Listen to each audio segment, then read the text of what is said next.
So this evening we're going to start with some of the phases of alchemy and summarize at least part of the historical position as a foundation for the interpretations which have to follow.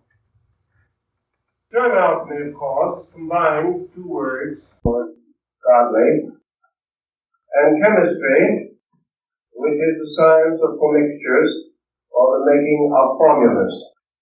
There is some belief the word chem, of which is the root of chemistry, originally was a name for Egypt, and therefore that alchemy could be translated the divine art of Egypt. Certainly we must accept it as the divine art of chemistry, or the advancement of chemistry along a very special and symbolical line. I'd like to pause for a moment and consider its historical orientation. Like many other subjects which are under more or less constant analysis, there are numerous misunderstandings. European alchemy is not of great antiquity, and the rumors about its roots in the mysterious past are highly symbolized. Actually, we have almost nothing on the subject of alchemy in European literature prior to the beginning of the 15th century AD. And nearly all of the so-called earlier works are backdated. That is, they were prepared and printed after the year 1500, but with fictitious dates added to them. There is very little of alchemy in the incunabular printing of the first 50 years of printing, between 1445 and 1500. And we have very little evidence that the alchemical writings attributed to ancient authors are genuine. For example, there are books, presumably, alchemical writings of Aristotle, which are certainly comparatively modern. Also, a number of fictitious characters were invented during the 16th and 17th centuries as having lived at a much earlier date, but these inventions or unreal persons have no historical foundation.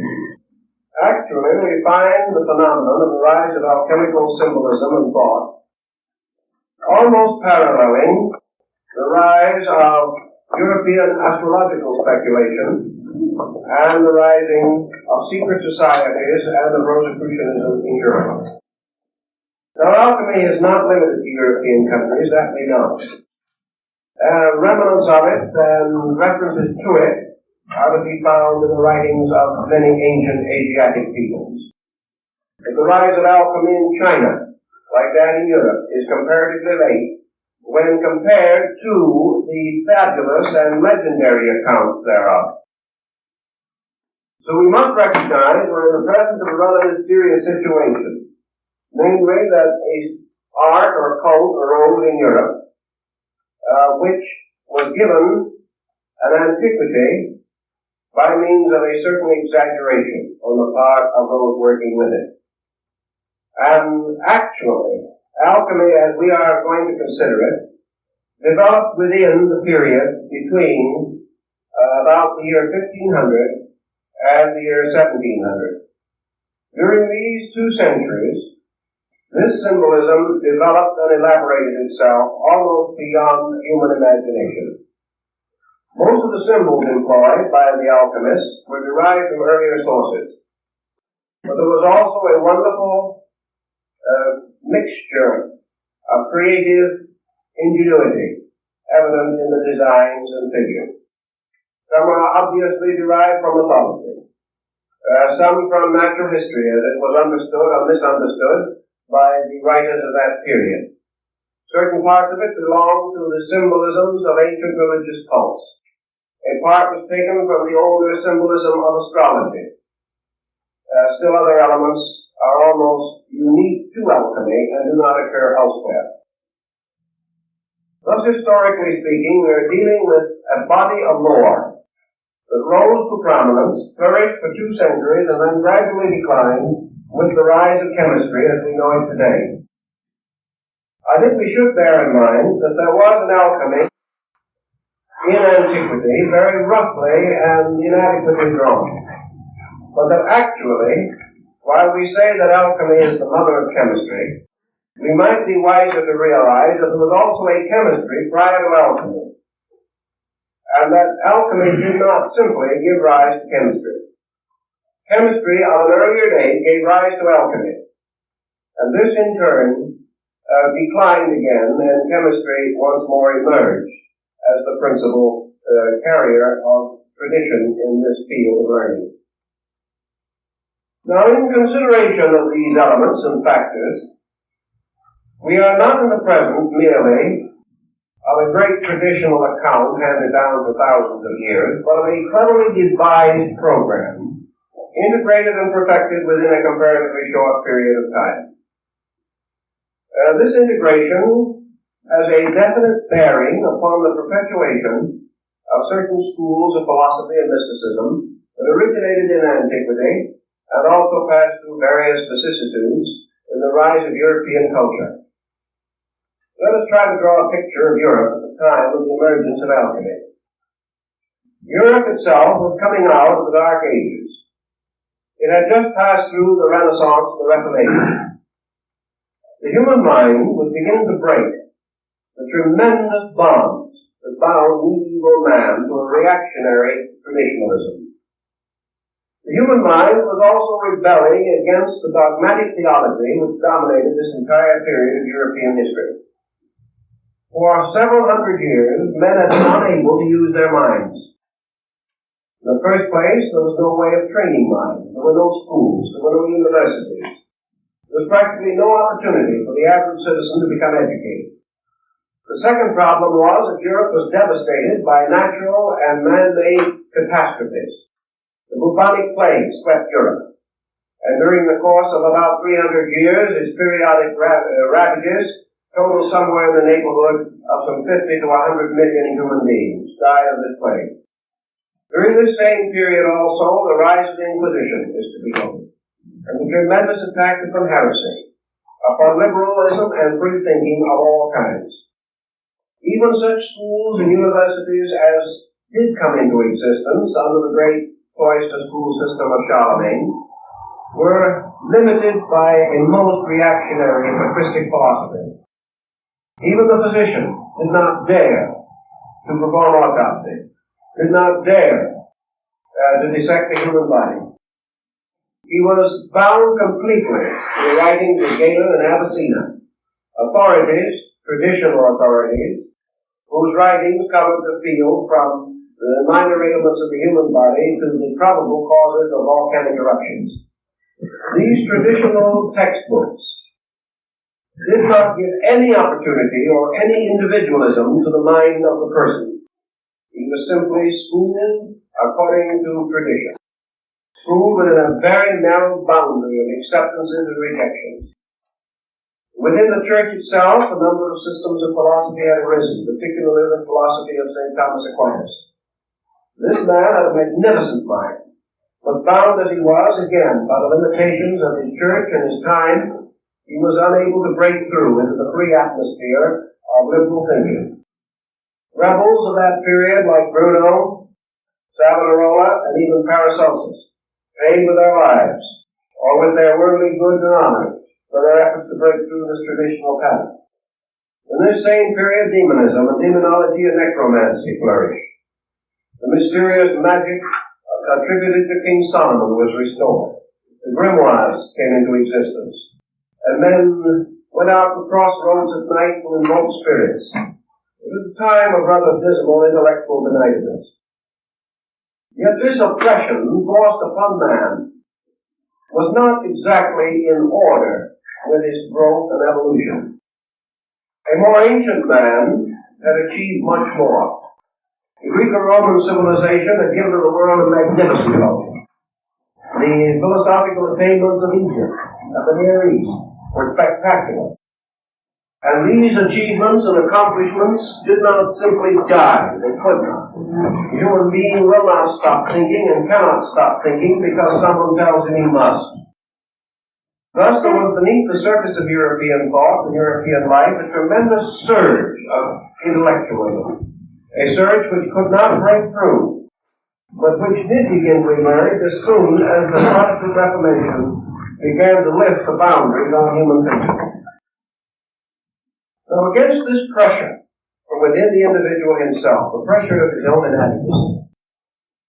There was the force of a limiting condition of environment. Internal pressure, plus this tremendous, adamant boundary fixed upon his thinking and living, resulted in an explosion, resulted in a definite breaking through from the internal psychic life of the human being. Now, we cannot say, I don't agree with some psychologists who affirm that alchemy simply emerged from the individual. That it did remotely and originally do so, and that its forms undoubtedly were influenced by the pressures of the human psyche, we do not deny. But I cannot accept that it was merely a spontaneous outburst. It was too well organized, too well developed, too carefully thought through. It is far more reasonable and likely that it represented a new appearance of a tradition struggling to restore its own place as a leader in the intellectual life of the human being. Now we know, as I have told you in other lectures, that after the Crusades, the returning Crusaders and the Templars and many other groups brought back to Europe a great deal of wisdom from the Near East. Also the rise of Moorish culture in Spain resulted in a liberation of the human mind and a return of lines and departments of knowledge hitherto long removed from European civilization and culture. You know that all through this transition period, secret societies, originating in antiquity and perpetuated quietly but strenuously by certain individuals, did move beneath the surface of European life and politics. These societies, striving for survival, and also for their major purpose, which was the liberation of the human mind, continued to operate quietly but effectively, as we know from the stories of the troubadours, the guilds, and many other groups. Now, as far as it is possible to determine, alchemy was devised as a means of perpetuating a secret kind of knowledge under the symbolism of chemistry. Now, why was chemistry chosen? Let us reply by asking another question. Why did the Dionysians and later Masonic organizations use architecture for exactly the same purpose? In other words, we know that the Dionysians believed that the building of a temple was a symbolization of the building of society and of the human soul. But at a time when it seemed advisable to move in secrecy, the active properties of the esoteric lore were concealed under appropriate figures and devices. And just as the building of Solomon's temple came to mean the building of human society, so the transmutation of metal came to mean the transmutation of the personal and collective life of humanity. The symbolism was adroit because the alchemist had hit upon a basic truth, namely that all departments of nature can be brought under one general pattern, and any science thoroughly understood is a key to nearly all other forms of learning. Thus in alchemy, the entire weight of an important philosophical system was trusted to chemistry and chemical symbolism. We may say that this was suitable and proper for the reason that against this symbolism there was no well-integrated body of opposition. If these philosophers revealed themselves as philosophers, they would have been persecuted. Had they advanced their ideas on a religious level, they would have been executed. Had they attempted to develop psychological training, they would probably have fallen victim to the Inquisition. But as chemists, they had several appeals. First of all, medicine and the chemical sciences were accepted by theology. They were accepted as necessary, and the Church had no direct opposition to the advancement of medical science. It did not encourage it particularly, but it accepted it.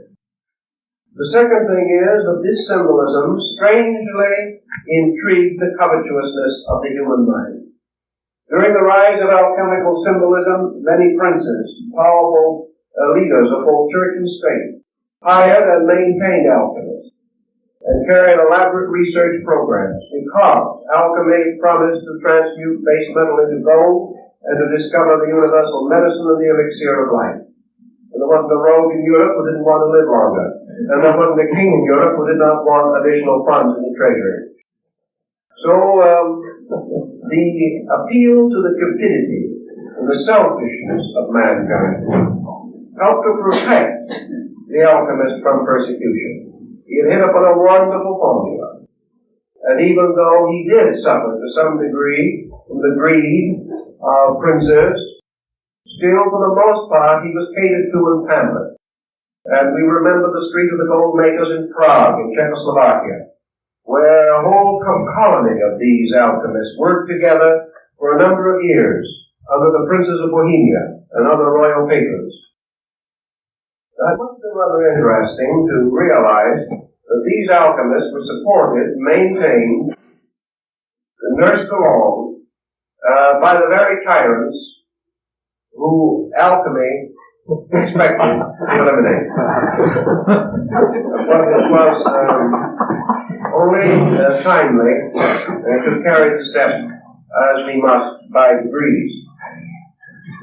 Now we have many hints, for example, that alchemy was a well-integrated kind of chemical guild, just as the tailors and the shoemakers and the various guilds were closely integrated bodies with their obligations, with their trade union patterns.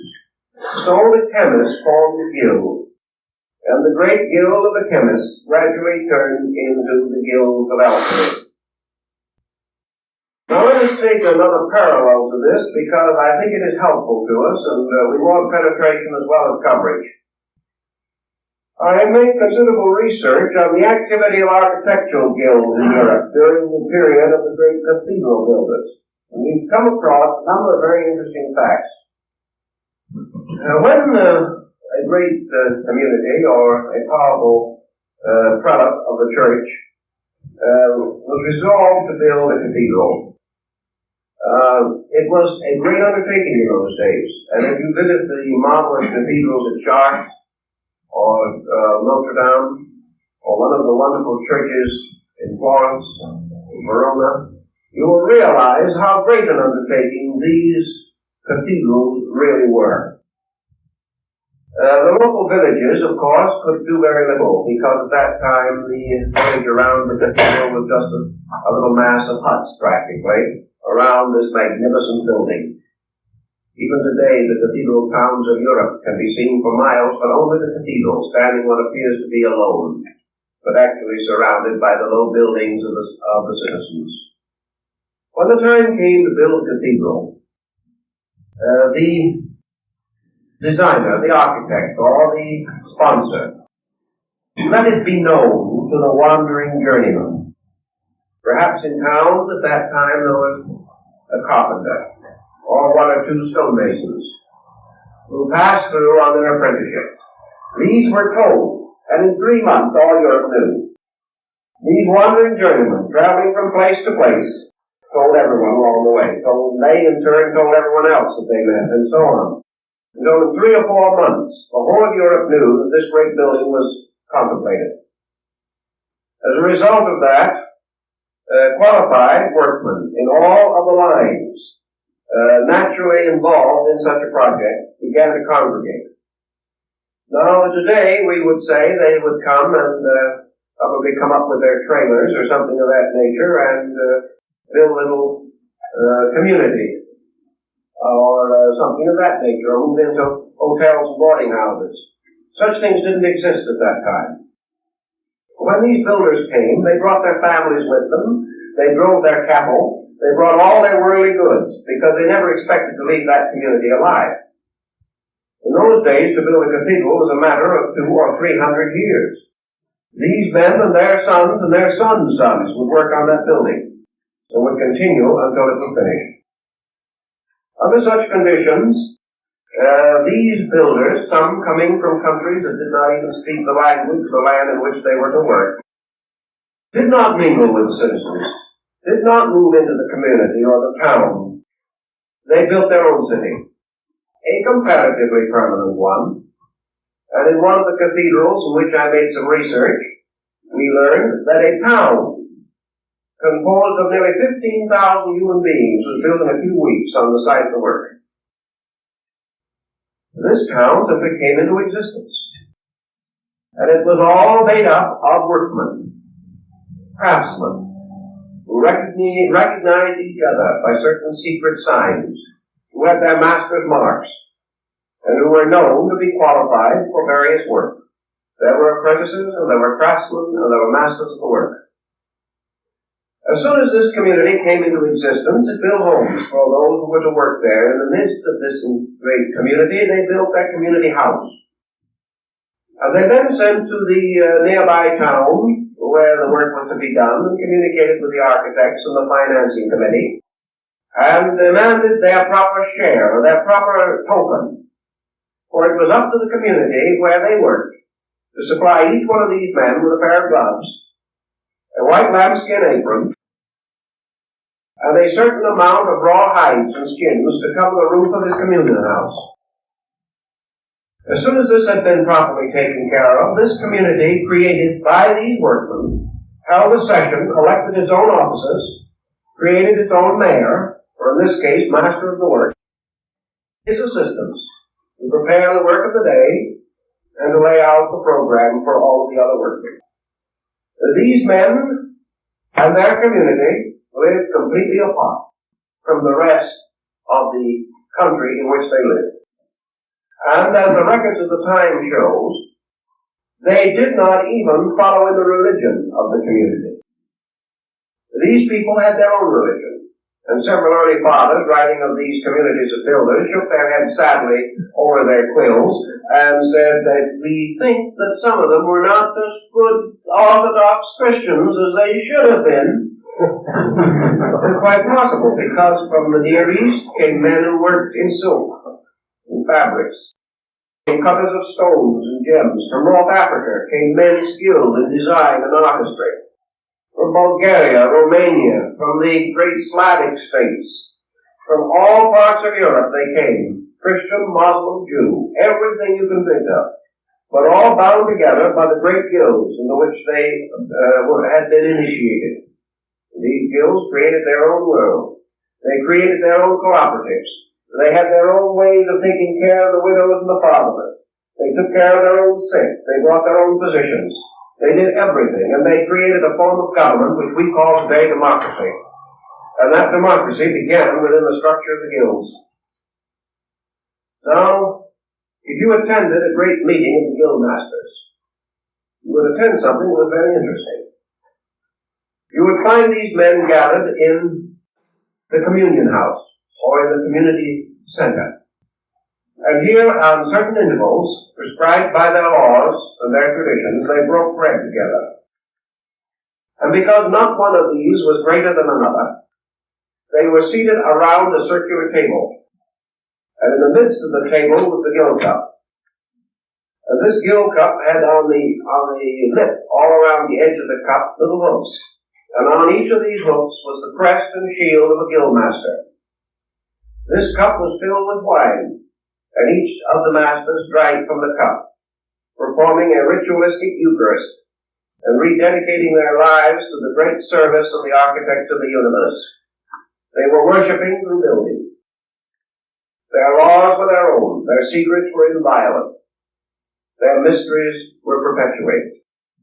The power of these men can well be imagined when we realize, for example, that a few days after he placed his famous bull on the church door, Martin Luther, who was by instance a guildsman, because he belonged to the guild of the watchmakers, soon after he had made his public statement against the sale of papal indulgences, Luther was called before his guild. And here in solemn assembly, he was placed under the protection of the guilds and given a medal, which must always wear, and which he should show in time of emergency. And from that time on, although Luther had a hard time, he was under the protection of this body, and was one of the few of the great reformers of the period who survived. The guilds were very powerful. Now here's a guild which we know definitely was dedicated to building buildings, but we also know from the inscriptions which they placed upon the stones, from the mysterious carvings they hid far in recondite places in the masonry, from their wonderful use of emblems and figures, that they were more than just buildings. They were the perpetuation of the secret schools of architecture known as the Dionysian artificers in Greece, the Vitruvian Collegia in Rome, and the famous architects called the Comocene builders, who had their refuge in Lake Como. These were all initiate schools from antiquity, concealing the secrets of human regeneration under the story of architecture. Now here's one group of guilds. Now let us pass for a moment to another group. And this is the group of the chemists. The doctors, the chemists, and those who had to do with research in metals, metallurgy, and things of that nature. All who touched fire as a means of working the elements of their craft were bound together. And this mysterious body of chemists, although it did not build cities at the foot of cathedrals and do things of that nature, was an integrated body. And it was also in close relation to the crafts of the builders. After a great deal of research, I was finally able to recover ancient drawings of the original doors of the Cathedral of Notre Dame in Paris. The reason this was important was that the original doors, which were removed at the time of the French Revolution, that these doors, which were cast in bronze, and I suppose to have been the work of the devil, all such interesting things were at that time. On these doors was the complete formula of alchemical transmutation. The doors were a mass of hermetic symbols. Now these doors could not have been placed there by the chemists, unless these chemists had also been in very intimate association with the cathedral builders. It was part of the same type of guild. Another guild that is of very great interest to us is the bookmakers' guild, the printers. And if you study the colophons and trade emblems and symbols of the great presses like Gutenberg and Fust and Caxton, you will find that each one of these presses had its master's mark, and that these book builders and makers were also bound together in a fraternity, which is the reason why it was possible through the medieval and early modern period for ciphers and secret devices of all kinds to be introduced into books. This could not have taken place had it not been for the guilds, this tremendous body of men who were bound together by a common purpose. And that common purpose was the restoration of the golden age in the world. Now, when we go directly and strictly into the alchemical symbolism, we come upon a number of intimations. And in order to trace these intimations, we have to go step by step through an inconceivable labyrinth of clues and hints and implications. We know, for example, that the term adept, as we know it in the West, is first applied to the alchemical masters. As the various building crafts elected a grand master, the alchemists elected or appointed or accepted into their bodies certain masters of their arts, whom they called adepts. In alchemy, this term has a very special and definite meaning. It should not be confused with the Eastern or Oriental concept of adept, or even the Rosicrucian or mystical concept. The adept was the master alchemist, or one fully possessed of the mysteries of the art.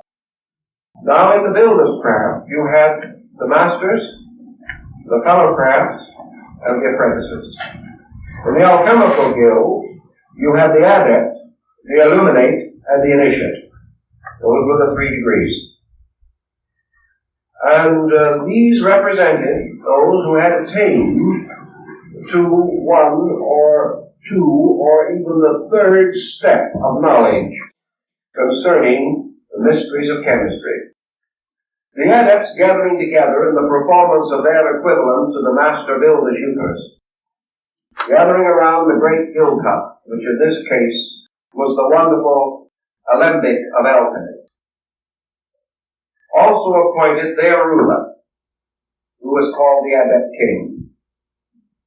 And there's one of the very rare tracts, which is almost unobtainable, states that in alchemy there was the King Emperor, the supreme ruler of the entire school, scattered throughout the world. That under him were the princes of the blood, the highest adept masters. Below them were the dukes, the earls, the barons, the knights, and the squires of this hierarchy.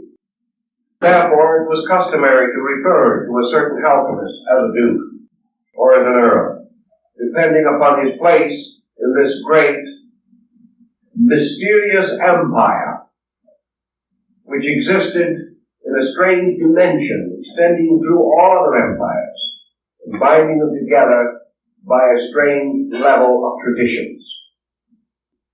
Now, material relating to this, as I have said, is exceedingly hard to find. We find a few references to it in Kunrat, a very early alchemical master. And we also find references to it in a work called The Adepts in Alchemy, a very interesting and early work. But in wandering through one of the old libraries of Europe, I was able to find this manuscript, which perhaps comes a little nearer to some of this problem than we will find most anywhere else. And as far as I'm able to find out, this is the only copy of it that exists. And this is called The True Adepts, Illuminates, and Initiates of the Hermetic Arts. This is in the form of a kind of biographical glossary. It is almost in the form of a certain biographical who's who in alchemy. And from the first page of this, we learn the definitions as they were used within the body of the alchemical school. The term adept is properly applied to one who has learned the great work and who has performed it. That is the proper term for an adept. The term illuminate or illuminist is properly related to one who has experienced the mystery of the work, but does not know how it is performed. This is a rather curious differentiation. The term initiate is one who has achieved to the knowledge of the method, but has not performed the work.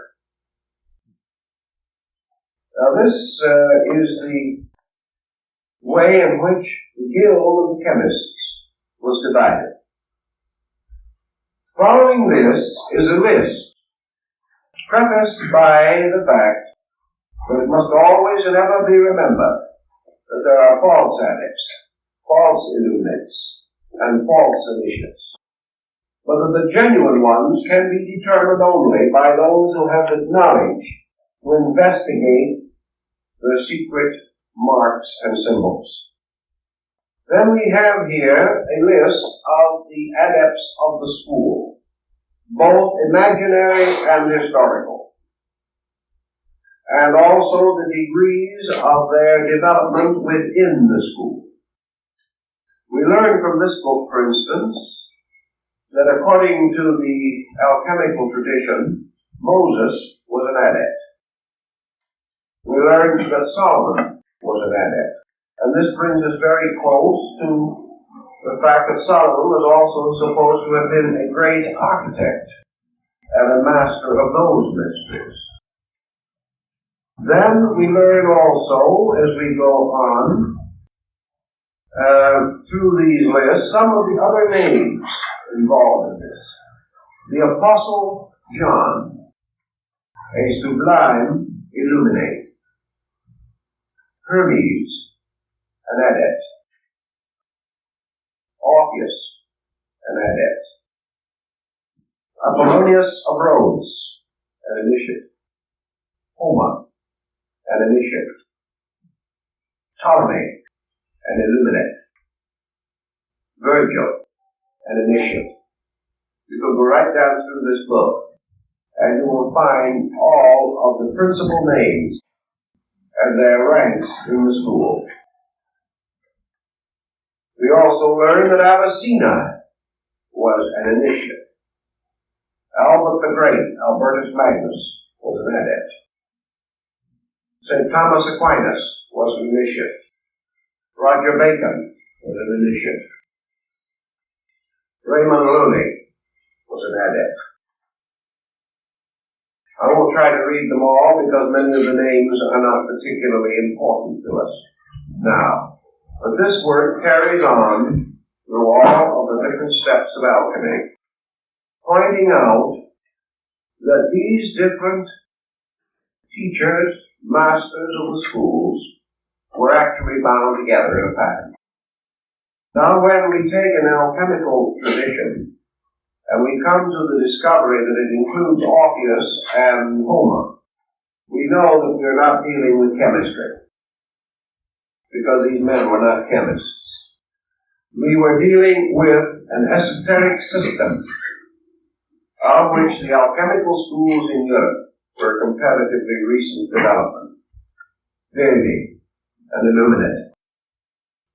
One of the interesting things we find as we go along through here is that a number of names that are a little better known to us are also to be found as we go near the end of the list. We know, for instance, that this list, strangely enough, ends with a comparatively familiar name, and that is Baron Emanuel Swedenborg, an illuminate. Now, when we study Swedenborg and his association with Saint Germain and Cagliostro, we have reasons to believe that the book is probably correct. But this is, as far as I know, the only who's who of the Hermetic adepts. But the principle behind it is that the entire work was an integration, was a definite system devised for a purpose. And that purpose was concealed under a series of alchemical or magical symbols and devices, the meanings of which we will try to explain at least in part as this series progresses. Now the next thing that I want to bring up in connection with the alchemical tradition is to try to orient what basically alchemy stood for. Generally and broadly, we know what it meant. We know that by transmutation was implied regeneration. We also know that the symbolism of alchemy was exact. Why? Because it was based upon an exact science, chemistry. We also realize that as we go into it, that perhaps the nearest parallel that we can find to it in our common experience in the modern world is yoga. In other words, alchemy was an esoteric discipline. It was a discipline based upon an exact science of human regeneration. Now, just as in almost all of the exact sciences of antiquity, it is assumed that the keys were lost, and that therefore the mystery of the cult or sect is no longer to be found. This I question very greatly. The second point that I think we should try to realize and understand is that the alchemists were not only interested in the regeneration of man, but in the restoration of the philosophic empire as established in the concept of Plato. This restoration of the philosophic empire was to be undertaken by a broad political program. So alchemy penetrated and permeated practically every political and social state of the world, extending as far as China, throughout India, throughout the Near East, and even extending into the Central and South American areas of the Western Hemisphere, where chemistry had reached a fairly high degree of proficiency. Around the alchemical speculation, as we have developed a great number of overtones. And these overtones can best be understood by reference perhaps to some of the alchemists themselves. Following this list, we find, for example, that certain alchemists are more reliable, more careful, and obviously more informed than others. Among the best and greatest informed of these adept alchemists was Raymond Loewy. Another one highly proficient and skilled was Bacillus Valentinus, monk of St. Bennet. A third very highly efficient one was George Ripley, the English chemist. And the fourth, equally at least recognized and remembered for his important contributions to the subject, was Michael Sandavogius. These were among the great names in alchemy. Therefore, when we read them, taking a word such as the triumphant chariot of Antimonium by Basil Valentine, we come always upon lines like this: Woe, woe, woe unto the gold makers. And another line in Ripley which says that whoever believes that the transmutation of physical metals is the end of alchemy is a fool. All these things are tossed in. Very little is made of it, because at that time it was advisable to unveil the secrets too completely. But the alchemists themselves have left in their published and outer writings irrefutable proof that they were not to be considered merely as chemists, that they were to be considered as the instruments of a secret purpose and art, and that this art they had inherited or brought down from a remote antiquity. The alchemical symbolism itself was very recent, but the method or mystery behind it was very old. The second and another important point is that the alchemical tradition moving into Europe Christianized itself intensely, but this Christianization was no part of its original symbolism. Gradually, therefore, we find the introduction of Christian figures and symbols into the alchemical arts. But wherever they are used in the purely alchemical sense, not in the sense of theology.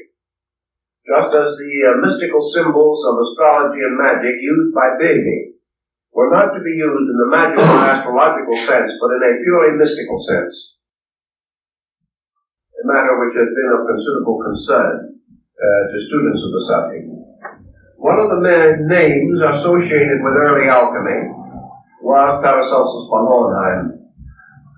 This great Swiss physician tells us that he was initiated into the mysteries of the spiritual art of chemistry by masters of this art in Constantinople, and that it was among the Muslims that he gained his first great knowledge of the secrets of transcendent chemistry.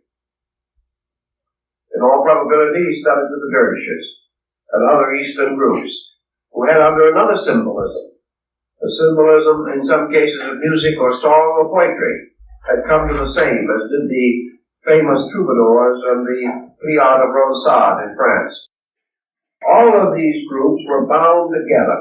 Dante's Inferno was not intended to be a literal description of the netherworld. Milton's Paradise Lost was not intended merely to be a story based upon a great religious fantasy. These things were tied together. They were part of a pattern.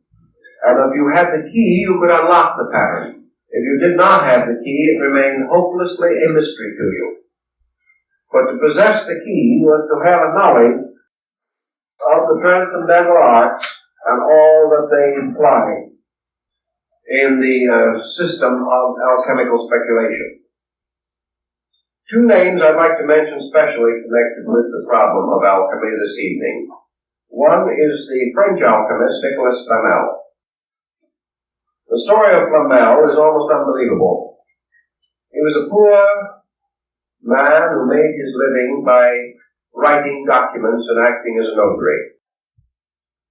In one of his experiences, wandering around, he found a mysterious book, which was called the Book of Abraham the Jew.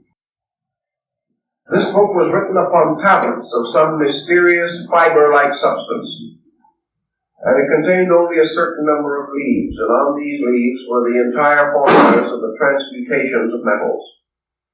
Flamel studied these leaves very carefully for a number of years, and finally hit upon the formula. And as a result of having found the formula, he built a number of institutions for the poor, orphanages and churches and chapels in France, and finally caused the entire formula to be carved in beautiful designs upon the arches of the Church of the Innocents in Paris. When I was in Paris just before the war, I went in search of the Church of the Innocents. Unfortunately, it has departed from us, and where it once stood is now a small and almost deserted park. I happened to be able to get hold of the gardener, or caretaker, who watched this park, and he told me that every so often that when they were planting and weeding and making the little flower beds to look as best they could, they would dig up bones from the old cemetery of the Church of the Innocents.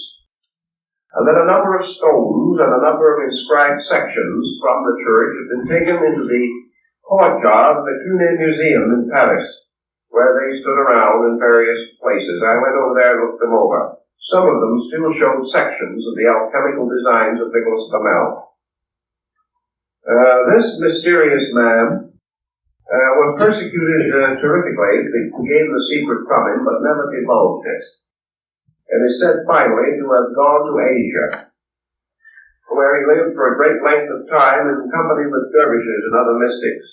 He was quite a remarkable person, and a wonderful story about him could easily be written. Another interesting personality in the tradition of alchemy is the mysterious character Elias Adepta, the king of the Adepts. He shows up once in a while, but has the same elusiveness as the mysterious character of the wandering Jew. The Adept king is described in some detail in one or two alchemical works. He is said to have lived forever, to have spoken every language in the world. And it was his peculiar habit to wander about Europe in disguise, always appearing in the costume of the country which he visited, always appearing to conform with his laws and customs, appearing at will and disappearing at will. And the story of Elias Adepta is one of the most fantastic in the entire circle of metaphysical literature.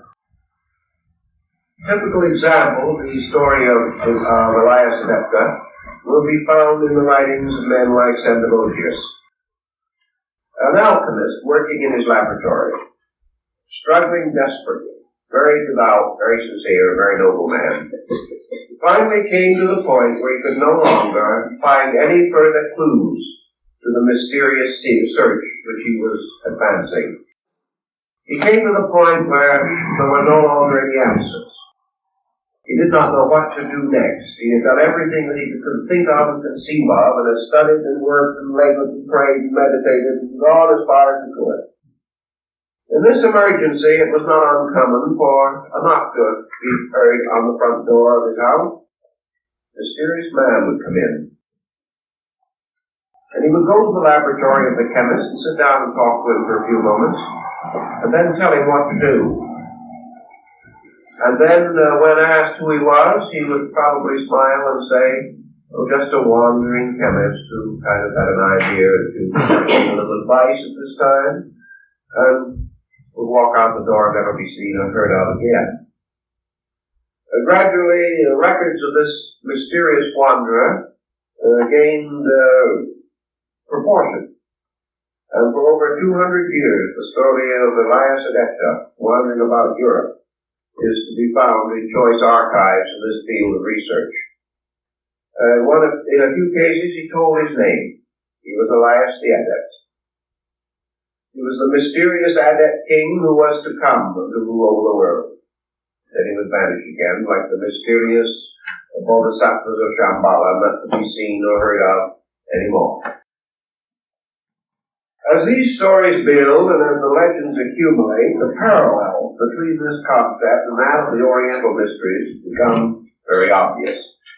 And we know that we were dealing in Europe with an advanced system of speculation and art and science, which normally would not have existed and could not have existed, and which had to conceal itself for its own protection. Out of the alchemical furor of the 15th and 16th century came the Rosicrucian furor of the early 17th century.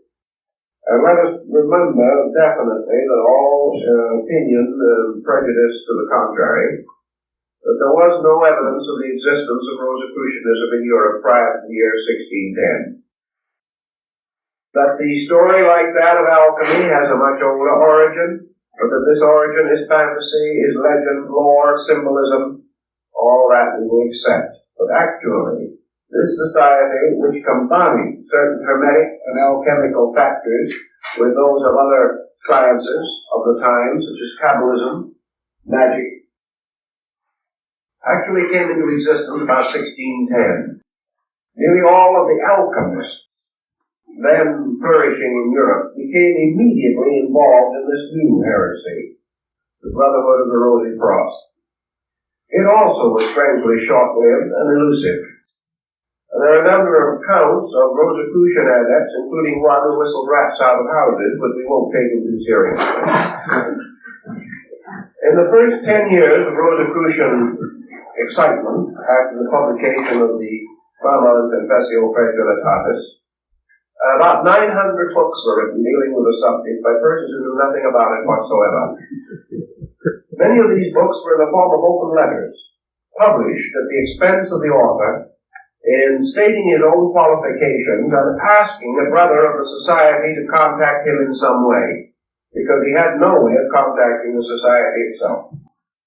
Naturally, most of these letters and open epistles were ignored. No one has ever been able to find out who the dominant persons were behind this movement, any more than that of the original alchemy. But that they all sprang from a common root, that they all had certain works in common, we cannot doubt. That they fulfilled a very useful function in the unfoldment of the European mind is also quite definite and evident. Now, from this general survey, which is naturally exceedingly brief and which only touches a few of the interesting phases of it, I want to try to start a series of rather brief definitions of some of the elements of alchemy as we have to contact them and work with them in the future. First of all, alchemy, as we say, has 3 steps or degrees of adepts. One being the adept himself, one the illuminate, and one the initiate. It likewise had 3 great works or achievements with which it was concerned primarily under the title or general collective term, the magnum opus, or the great work.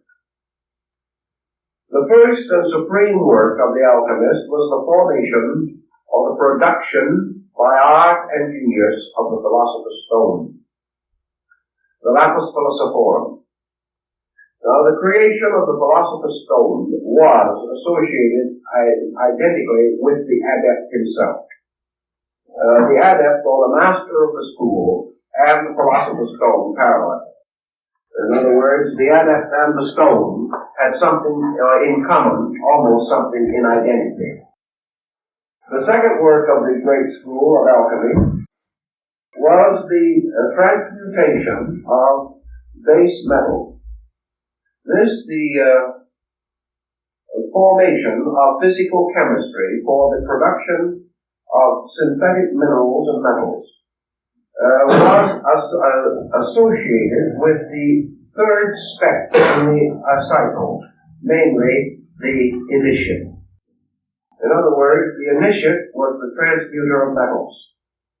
The illuminist, who was between these two, was identified with the search for the universal medicine.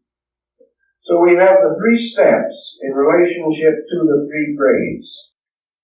The creation of the stone being the work of the adept. The discovery of the universal medicine being the work of the illuminate. And the transmutation of base metals being the work of the initiate.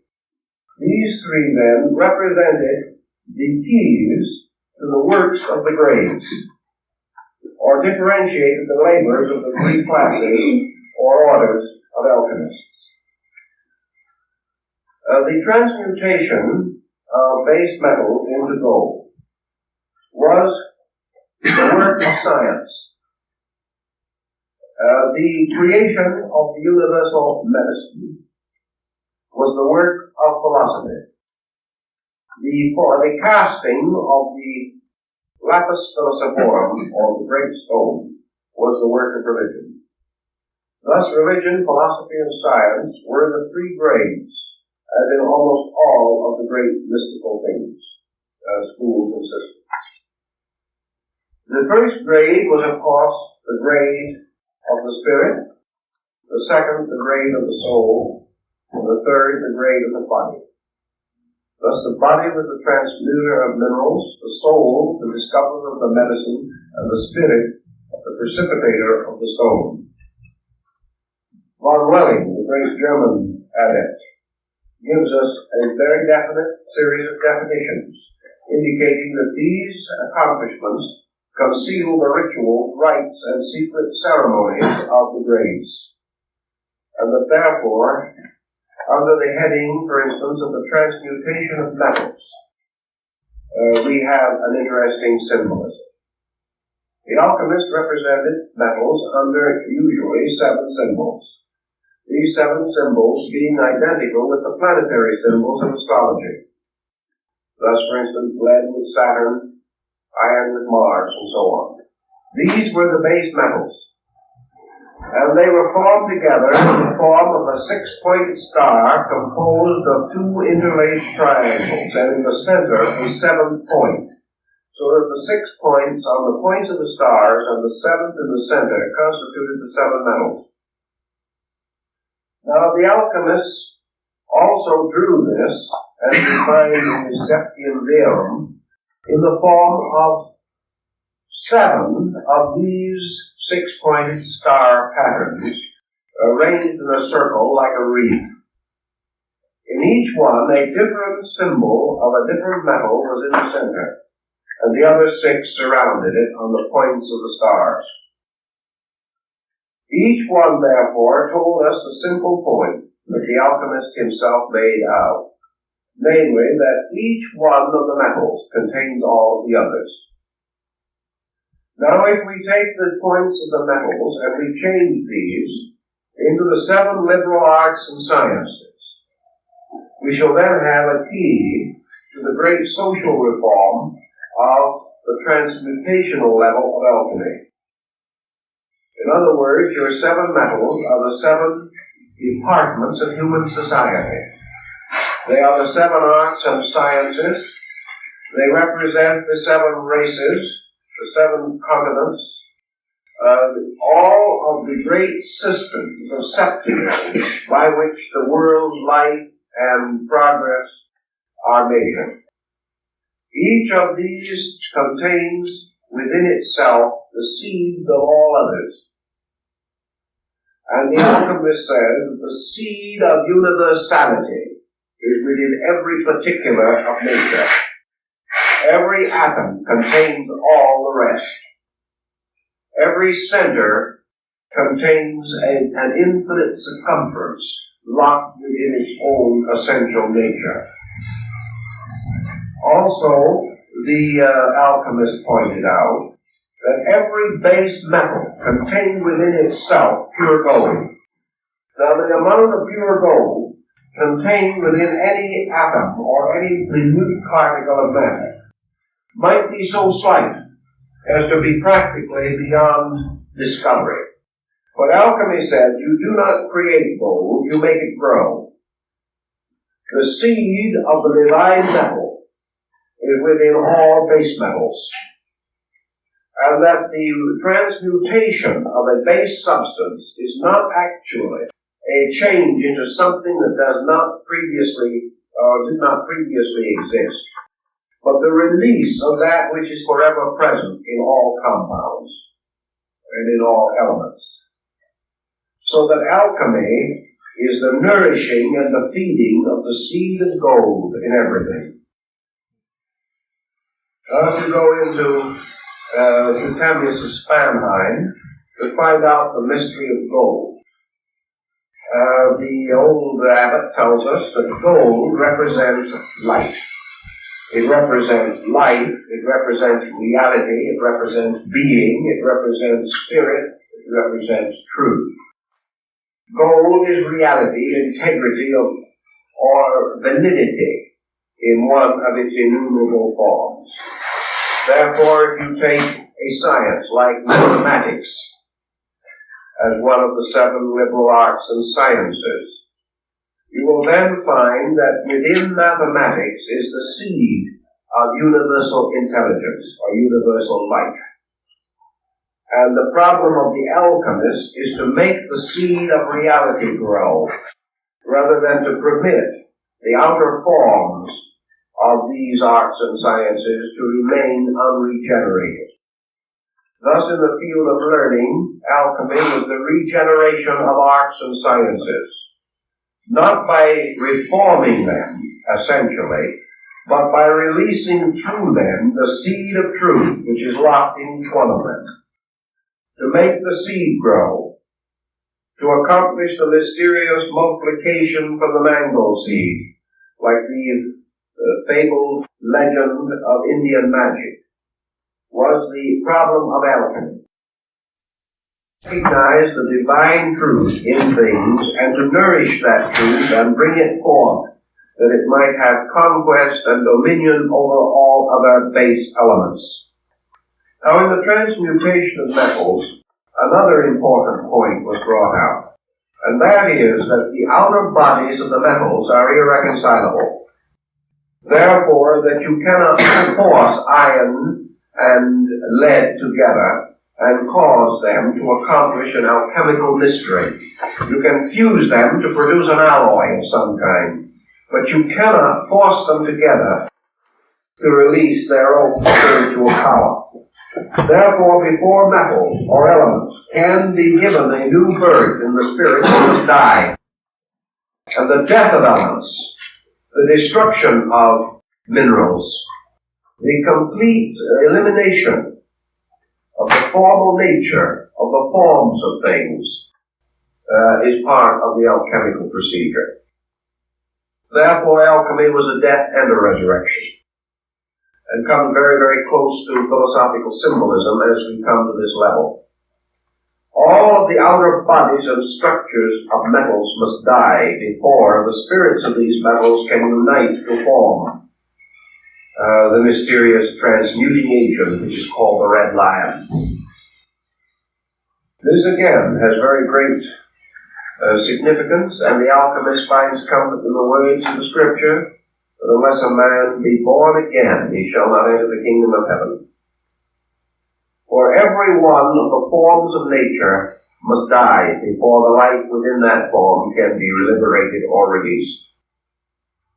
Therefore, alchemy then approaches the problem of human intelligence, and it says that before the individual can become wise, he must destroy the false mind which presumes to possess knowledge. He must destroy opinions before facts can come. He must tear down old walls before he can build a new house. And in the doctrines of the alchemical mysteries, it was first necessary to destroy the personality or the individuality of metals before they could be brought together to form the transmuting agent. Now, in the transmuting agent itself, called the red lion, or the powder of projection, which was one of the great symbols of alchemy, the master was said to carry, particularly Elias Adepts, who was Elias the artist, that the master carried with him a little box which contained the powder of projection, and that one grain of this powder would transmute into pure gold, 100,000 times its own weight in base metals. Here we are obviously in the presence of an advanced type of symbolism. Because obviously the power of projection represents consciousness itself, or on the level of knowledge, truth, which transforms ignorance, and consciousness itself, which can transform body up to 100,000 times its own weight.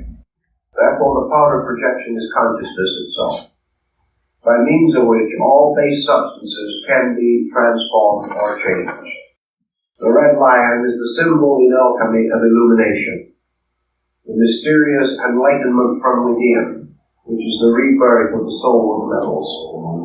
This illumination, according to alchemy, was achieved through the blending of 7 arts and sciences, which were the 7 sacred arts and sciences of the ancients. Thus we proceed in symbolism a little way. We don't want to go too far now because we have to examine these things in greater detail.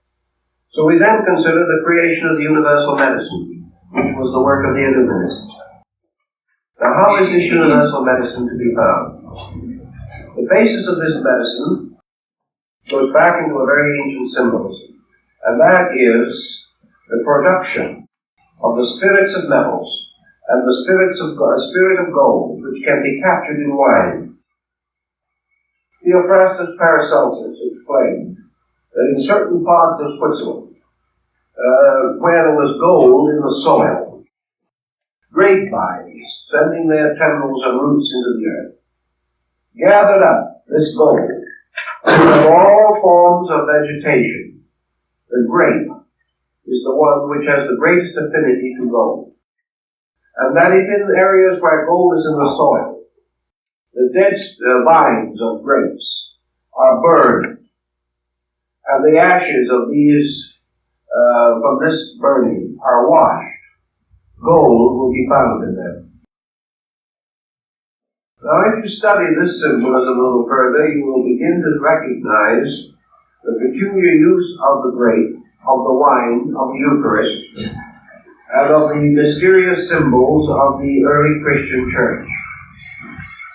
The gold, which is gathered for the grape, is the symbol of mystical ecstasy, or the mystical experience in man.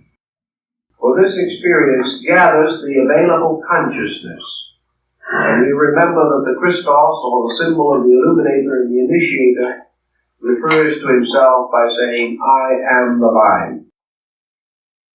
This mysterious vine of life, the grape, the symbol of the Dionysian Eucharist, and later brought into the church, is therefore closely associated, as with the grail, with illumination.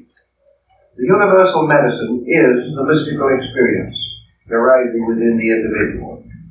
It is the basis of the healing of himself and of all nations, and the bringing about of the power of the healing of all sickness, for sickness is healed by the mystery of grace.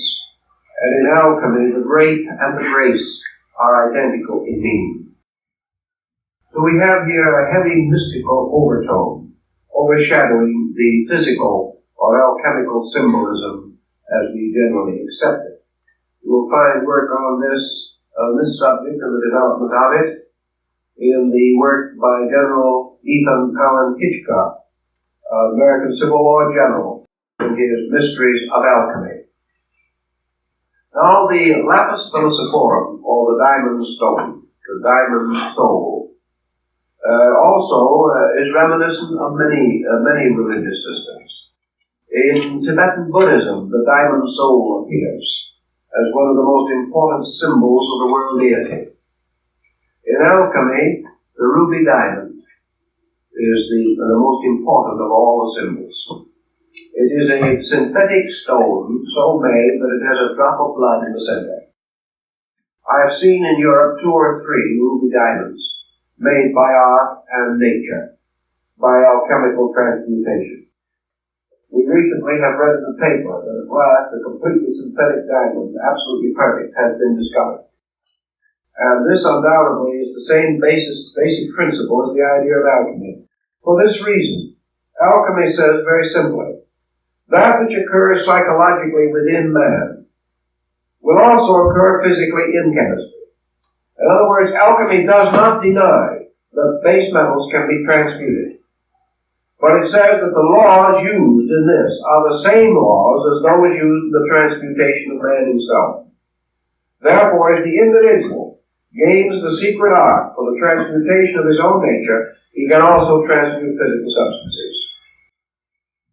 Because one set of laws is involved. If, however, he attempts to transmute base metals without having the secret of the transmutation within his own consciousness, he will not only fail to transmute his consciousness, but will be unable to transmute the metals. Many alchemists began their work as experimental chemists. And this brings us another important key to the thing. These experimental chemists began by a sincere and inevitable conviction that they could transmute base metals physically. So they took the writings of the alchemists with their strange descriptions of mysterious monsters, of agents, of black birds, of double-headed phoenixes, of kings and queens, of the celestial hermaphrodite, of the crystal homunculus, and all these other emblems of alchemy. And they began to ponder them, trying to find out how to make an honest dollar. That's how they started out. They pawned their family goods. They went out and bought all kinds of equipment, and alembics and retorts, test tubes and furnaces, and with bellows and orchestra they blew and they puffed. Like Picus de Mirandola, who spent many years working on this subject, but did not arrive, or Eugenius Thalites, who finally was killed by an experiment in his own laboratory. But these artists, struggling to understand the symbols, fighting day by day with the processes in their retorts, gathering their due upon plates of glass on the various figurations of the constellations, seeking for the gold-bearing grapevine, working with the formulas, studying the designs and symbols. These very physical chemists, as Michael Sendevogius tells us, who was one of them, started with this simple intent to transmute base metals to become rich. But they hadn't gone very far when something began to happen to them. They began to find within themselves a realization that they were too limited in their own perspective. As they went along in their researches, they found they depended upon faculties keener than those of mere reading. One of the simplest things they had to face was the problem of trying to find out what the author had concealed behind these strange devices. These devices became meditation wheels. They became like Buddhist mandalas. They began to challenge the individual who studied them. And as months went on and years went on, and this individual went further and further into the arts, he began to sense within himself other dimensions that he had not previously considered. And after he had been working more than 10 years in his laboratory, Sendevogius suddenly came to the realization that alchemy was not a physical science, but a spiritual one. He discovered it himself. It grew on him, so to say. He learned step by step through the unfoldment of his own faculties. He found then that this mysterious twisting road that led through the symbols was a constant coaxing of something out of himself. He finally grew to be so intuitive that he could read between the lines. And as he began to read between the lines, he began to see the larger dimensions of the art. Until at last, he cried out in dismay and distress to think that he had wasted so much time on the outer shadow of something that was so much more important than he had originally believed. Gradually, he found that the study of these symbols released something out of his own nature. And he began to sense the real mysteries of alchemy.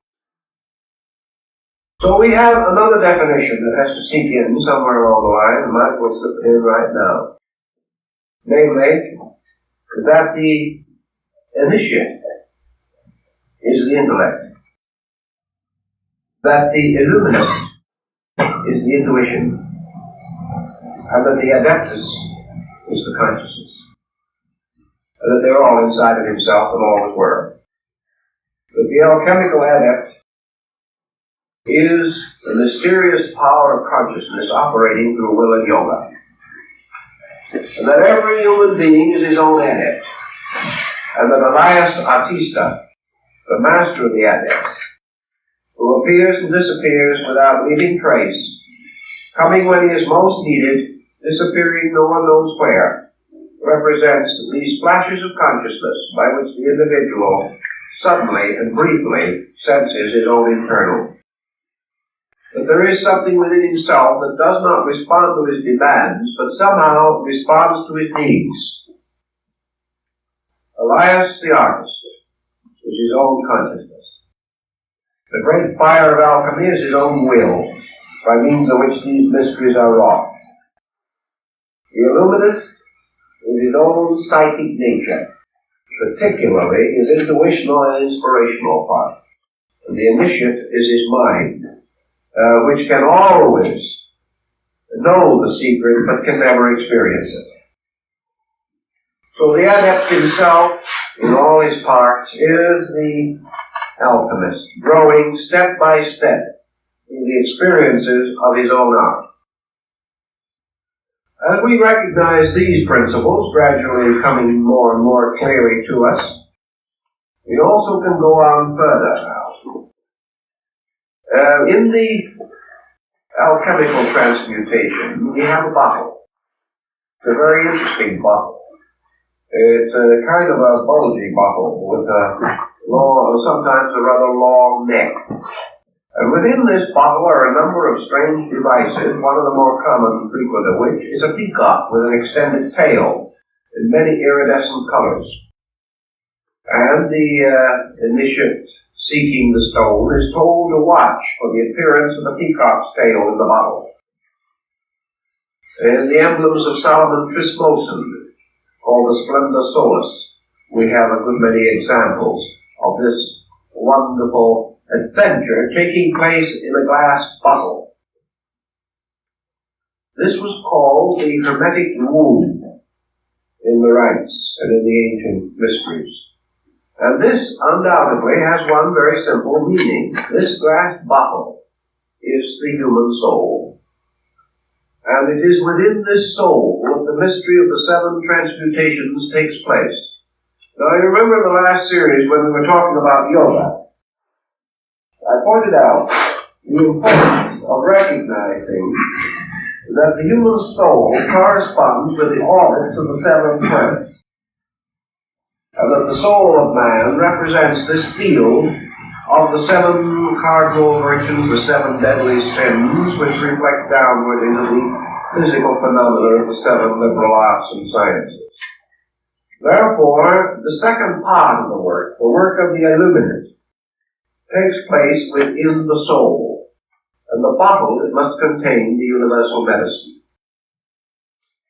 Now, this universal medicine is achieved through the mystery of the 7 parts of the human soul, a doctrine which originated probably in Egypt, where there is specific reference to the 7 souls of man and how they in turn influence the destiny of his life.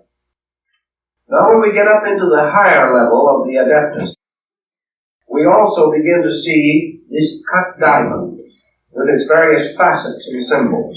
And the further we go into that diamond and the study of it, the closer we get to the great geometric solids of Plato and Pythagoras. The diamond is a symbol of a symmetrical geometric solid, the sign of the perfect form in nature. The diamond soul is itself, of course, a symbol of the universe. It is a symbol of consciousness. It is a symbol of spirit. It is a symbol of the perfect power which is released or made possible or available to man through regeneration. Now, all these different elements become more than mere hints. We must accept them as hints. We must work with them as best we can until we gain more and more knowledge of them. Now, also in alchemy, you have another mysterious symbolism, which is called the ladder of the sages, or Homer's golden chain, which binds the ship of life to the pinnacle of Olympus. Homer's golden chain is a sequence of 7 interlocking elemental symbols, by means of which spirit and body are united. The soul is therefore the symbol of union. And there comes out of this another great and important emblem, and that is the rise of the term Hermetic. Hermetic is associated with the later Egyptian divinity Hermes, who belongs to the period of the Gnostic revivals in North Africa, is a very mysterious being around whom the great vision of the Pymanderies of Hermes has been compiled. We use the word hermetic today to symbolize something that is sealed so that air cannot get in, as hermetically sealed jars or bottles. This is again a reference to alchemy. Hermes was the patron of alchemy, which was also referred to as the hermetic art. Now Hermes carries always the caduceus, or the winged staff. He's represented with wings on his heels and wings on his hat, and usually dressed somewhat in the garb of a Roman soldier. He's a kind of an effective-looking little fellow in his own way, but very few students have really given him a great deal of thought. Now, Mercury, in the old astrological symbolism, had to do with the intellect.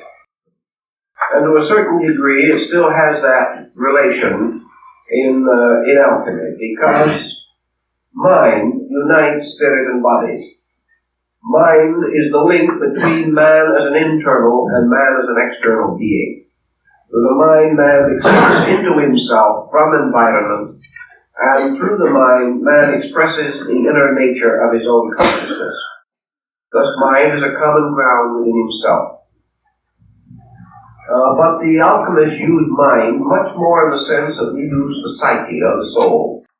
For to them it included both male and female attributes, and represented a psychic field or pattern. And Mercury was therefore the common solvent, or quicksilver, by which all metals could be united or brought into synthesis.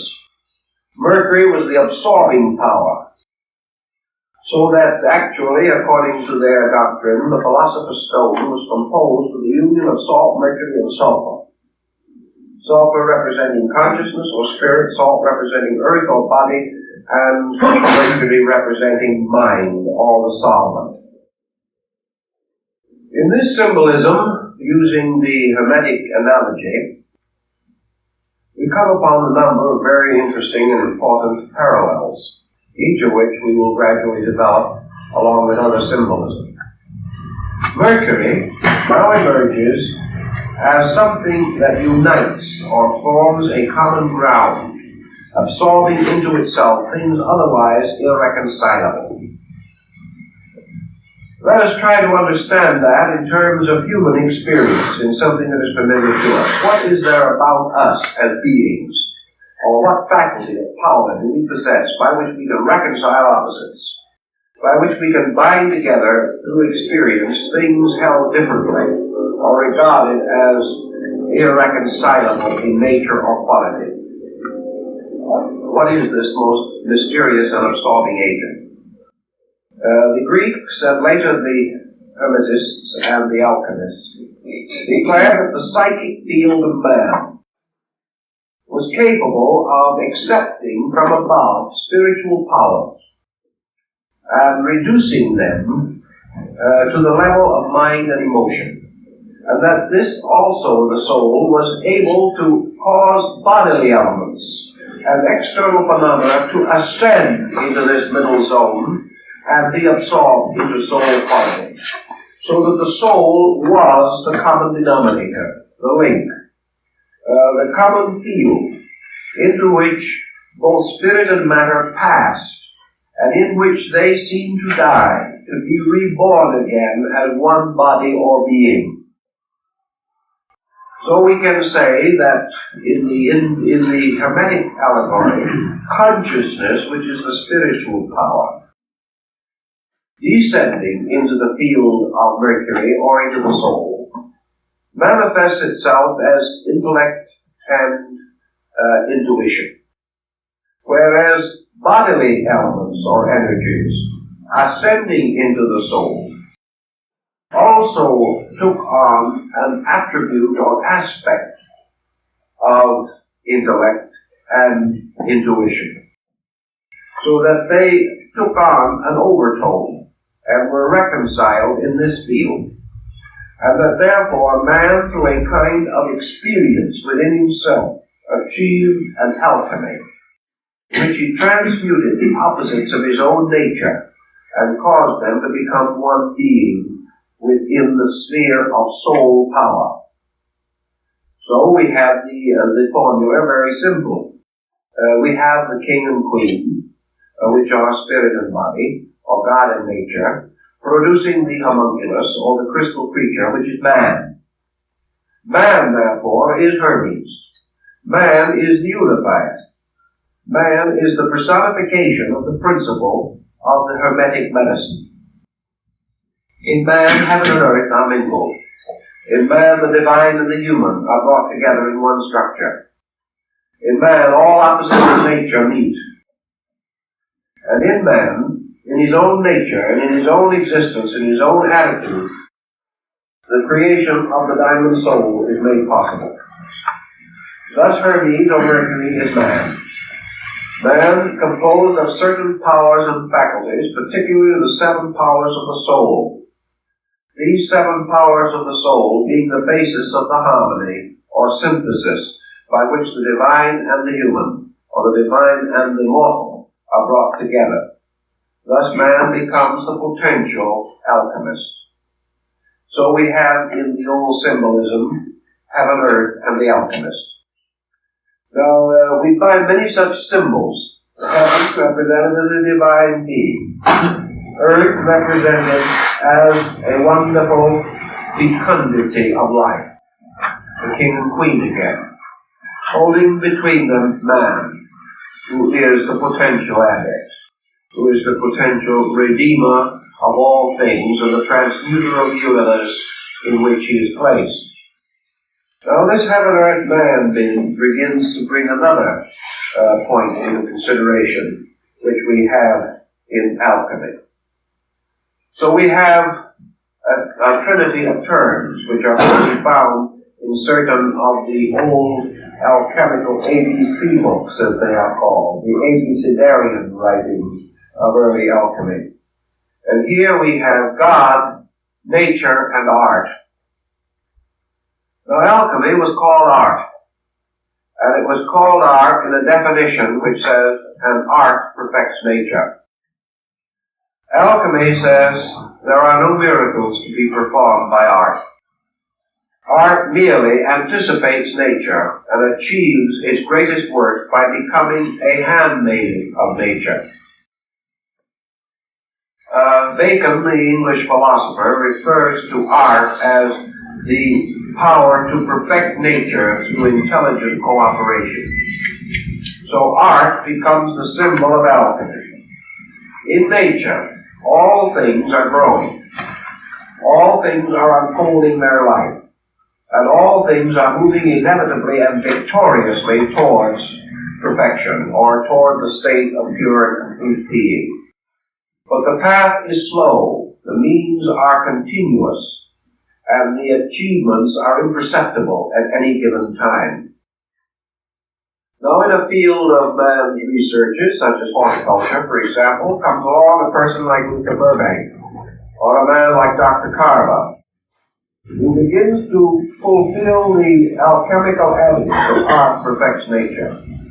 Burbank became a great student of plant life, and he finally learned how to use the laws governing plant life to hasten the growth of plants.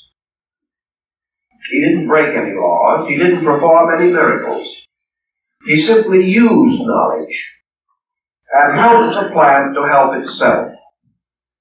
This is art, which is man's voluntary cooperation with the plan of life.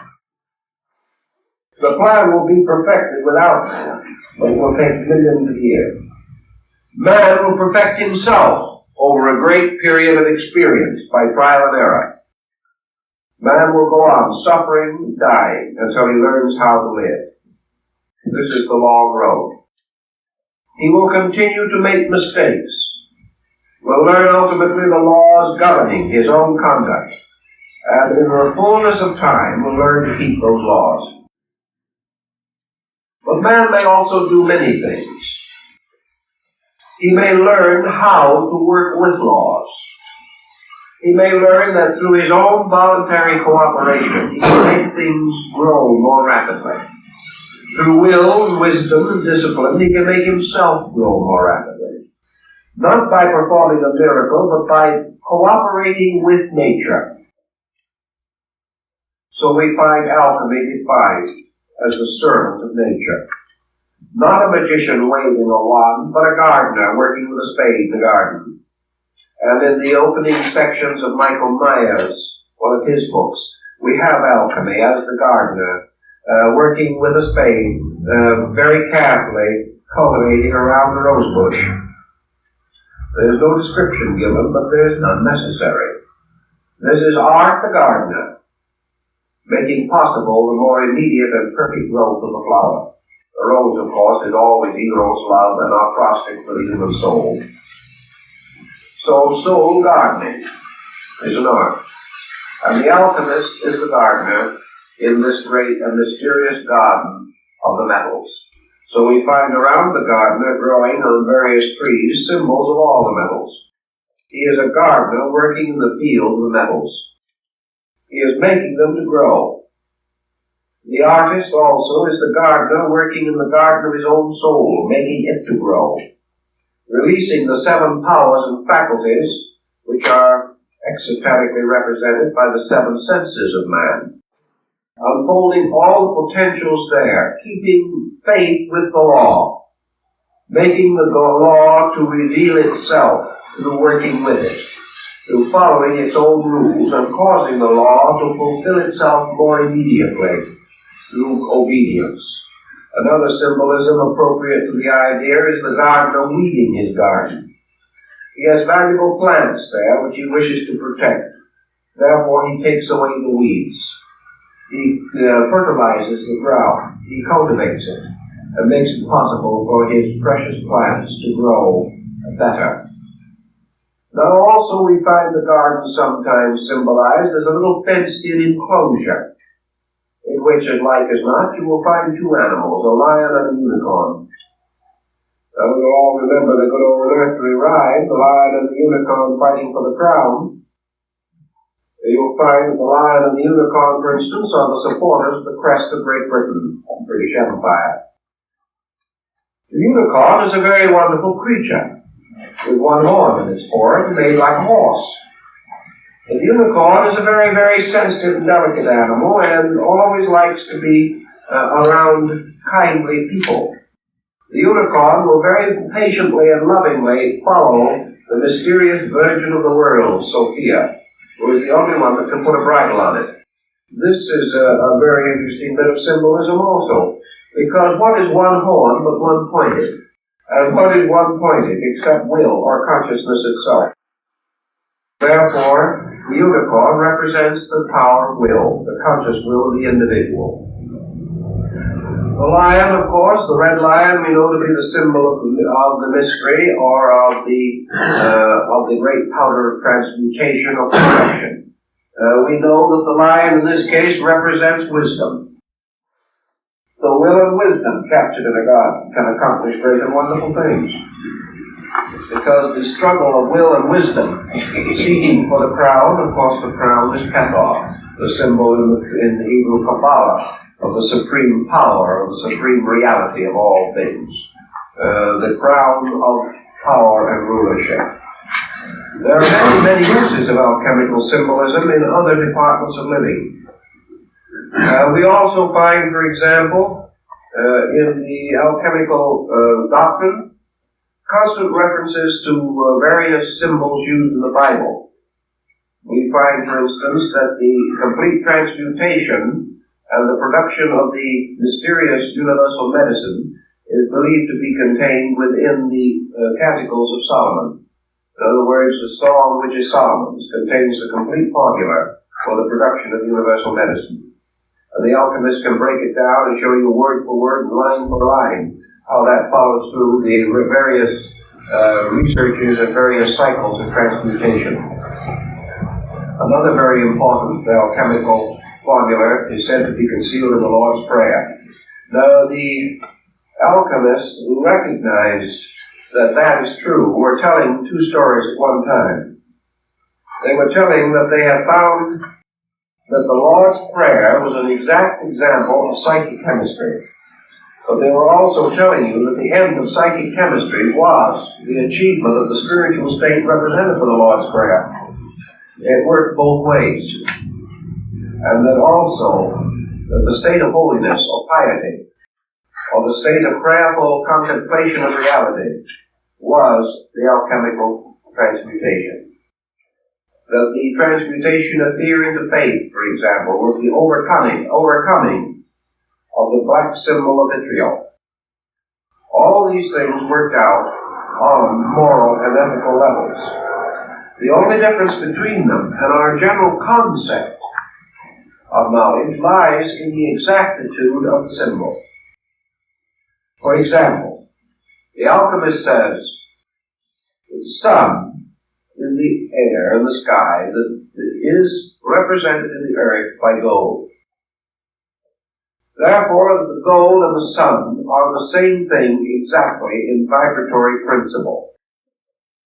That the gold in the earth and the sun in the sky are polarized to the pulse point in the human heart.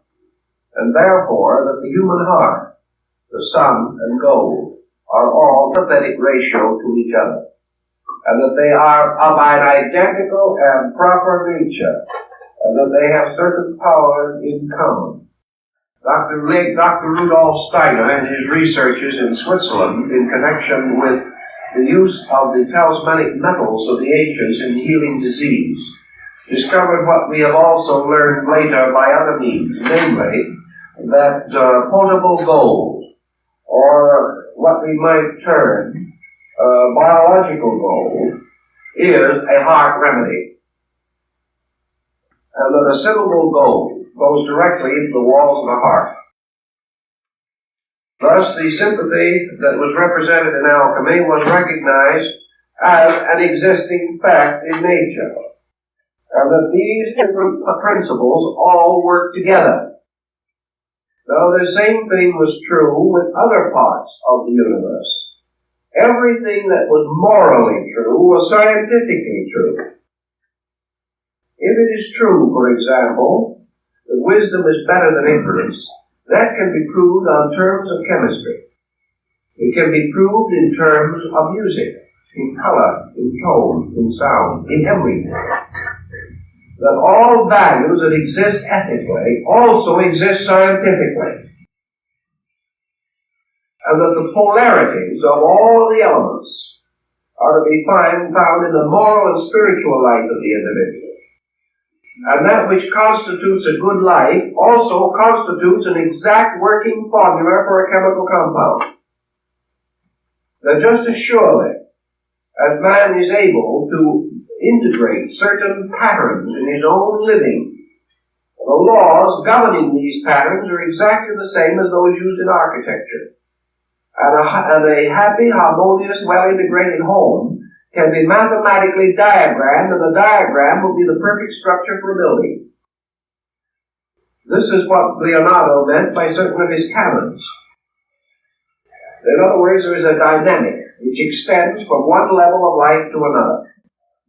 Pythagoras knew that if you played a certain chord of music, that this chord, in its mathematical vibration, could be and was equivalent to the basic key to the structure of a building, the basic key to a chemical compound, a basic formula in law, everything. All these things work together constantly.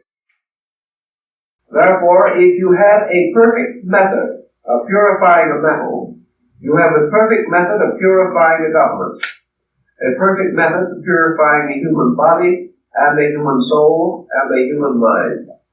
If you can make certain elements work together, you can make certain philosophies work together, certain sciences meet, certain races mingle. All these things are ruled by the same laws. There is one master pattern, which is the great archetype. And all arts and sciences unfold this archetype. And whatever is true of the individual is true of the collective. Whatever the law is working in nature, it must work in man. And just as surely as certain energies in space unite to produce worlds, so certain energies in man must meet and mingle to produce the development and unfoldment of his body and his functions. There is only one set of laws. And these laws become the keys to the Hermetic art. Well, the Hermetic art is nothing but the reduction of good intentions to a science. These arts tell you that you have 7 powers of metals in nature. You have 7 organs in the body. You have 7 glandular structures of importance within the body. You have 7 principal orifices in the body. You have 7 principal centers in the brain. All of these are tied together by a sympathy. And as you have certain planets in the sky, so you have certain planets in the soul. And as these planets, by their forms, release certain psychic energies and intensities through man, these 7 energies have in their turn created the arts and sciences, which are nothing but rationalizations by man along the lines of his own energy. Man is able to build a house and master architecture because he has a principle of architecture in his own soul. That principle of architecture within his own soul is represented by one of the 7 metals. If, therefore, he lacked a certain element within his constitution, he would lack a dimension of consciousness. If gold was removed from his body, he would not only die, but assuming that he did not die, a proportion or dimension of consciousness would depart from him. Every one of these things is tied together, forming one tremendous, all-inclusive pattern. And the pattern itself was described in the Hermetic arts as the tomb of Christian Rosenkreuz. For in this tomb was all of the symbolism of a miniature universe. And in the ceiling of it burned the ever-burning lamp, which was the symbol of consciousness. As therefore the consciousness in nature produces the world, so the consciousness in man sets up septenaries within himself. These septenaries are all on sympathy with each other, exactly like tuning forks, which at the same pitch will react to the sound one of the other. The same way diseases represent certain perversities in vibratory rates. These diseases can be reached by sounding their keynotes. They can be neutralized by other rates of vibration, representing their antipodes. This was the basis of the sympathetic medicine of Paracelsus, who treated the ailments of Mars with the power of Venus and the ailments of Saturn with the power of Jupiter. But when you say Saturn and Jupiter as planets, you're also referring to elements, to minerals, to medications, to degrees of consciousness, to sense perceptions, to soul perceptions, to intuitional faculties, and to the whole gamut. Because all of these things move on the same vibration patterns. Thus we have in alchemy this concept of one universe, in which a series of formulas exist. Now the alchemist took the universal formula, or space, which is the largest, and he reduced it to a formula that he could follow in his laboratory, and we can borrow a little bit from Von Welling in order that we may understand this symbolism a little better. In his great work on salt, sulfur, and mercury, Von Welling says that he took a tiny grain of the universal medicine and placed it on the surface of water in a small retort, which he then electrically sealed. He then placed this retort on a sand furnace. And a sand furnace is one in which the temperature is maintained at about of the human body, which is very important. It never got too warm. The heat was applied only through sand. There was a thick layer of sand between the heat and the retort resting in the sand.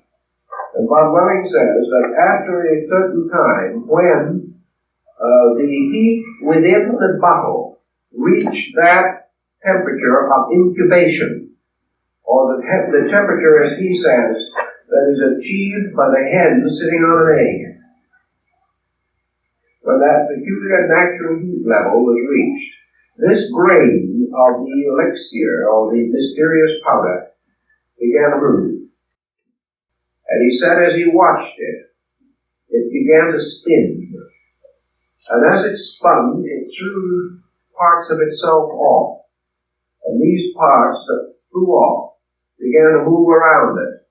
And in a half an hour, he saw unfold within the retort a complete solar system.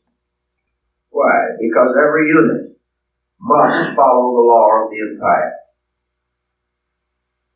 Now, if he had used a different level of analogy, he could have taken that same grain, placed it within another type of bottle, with another group of elements to work with, and under the same heat and length of time, this grain of the eternal elixir would have begun to move in a different direction, would gradually have taken the whirling proportions of the human embryo and would have ultimately developed into a human body called the homunculus. He would have done exactly the same thing. And he would have had the tiny human being in the bottle. Now we also have, in the Paracelsian theory, the possibility of reviving all kinds of forms from their own ashes. This we have under various symbolism. A plant burned to ashes within a sealed bottle, and then under a certain type of pressure and under a certain use of alchemical formulas, heated to a certain degree. The plant, or a shadow of it, will grow again in the bottle, in ashes. Years ago, I had an interesting experience with which we will try to explain this. A man came to me who had spent many years up in the northern part of Canada, along the Klondike. He was an old gold miner. And he said, there's something that I've never been able to understand, namely that gold grows. He said, we could work out a vein, leave it for 10 years, and come back to it, and there was more gold there. He said, we were convinced that this gold accumulated in some way, drawn by whatever amount of gold was still left in the vein, the little part that we didn't get. The seeds were still there, and this gold grew. And he said, as a proof of that, he said, I took a piece of ore with a small amount of gold still in it, and I placed that gold in an hermetically sealed jar. Small jar. It was just a little bottle about this size, about 2 inches in diameter.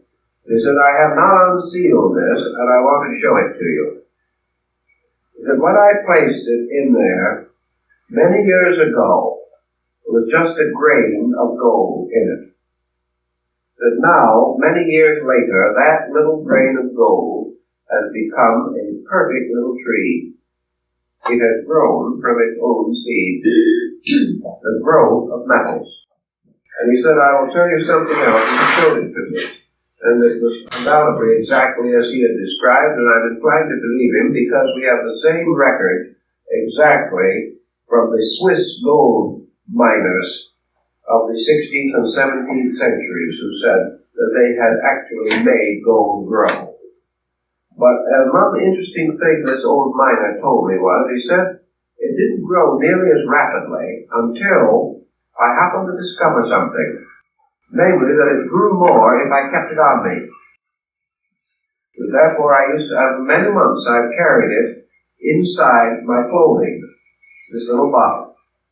He said, whenever it was close to me, it grew. And of course, the answer was body heat. As long as it was close to his body, it grew. And reports of these experiments have been carried on for hundreds of years. And the concept of gold growing in the rocks gold growing in the human body, bodies growing. All of these things tie up with the alchemical tradition, which is that all things grow. And that as the metals grow under certain conditions, so man grows. And what is the gentle heat which matures the metals? And the Buddhist might answer, the fire of aspiration by which all things grow. But there is a certain mood or spirit within man, a warmth of man's own soul that makes him grow. And in the presence of this warmth within himself, and this warmth is the warmth of the mother hen sitting on the egg, which even in itself is a rather interesting thing, because it is the warmth of love. It is the warmth of service, of protection. All these things work together. And in alchemy, the universe is one mass of these interrelated laws. Laws which can be diagrammed on one level, played on a musical instrument on another, and on a third level, if applied inwardly, transform the sinner into the saint. They are living laws, living patterns, living archetypes, forever reproducing themselves on all levels.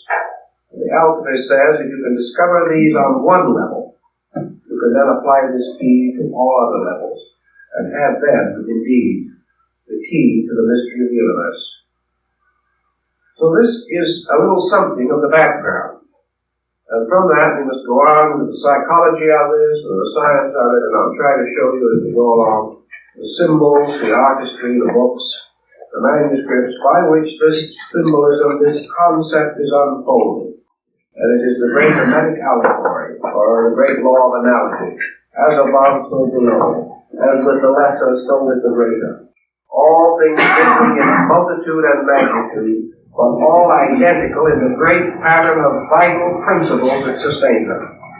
To know these principles, then, is to be the magician, to be the master of all things by knowing the laws and obeying the laws.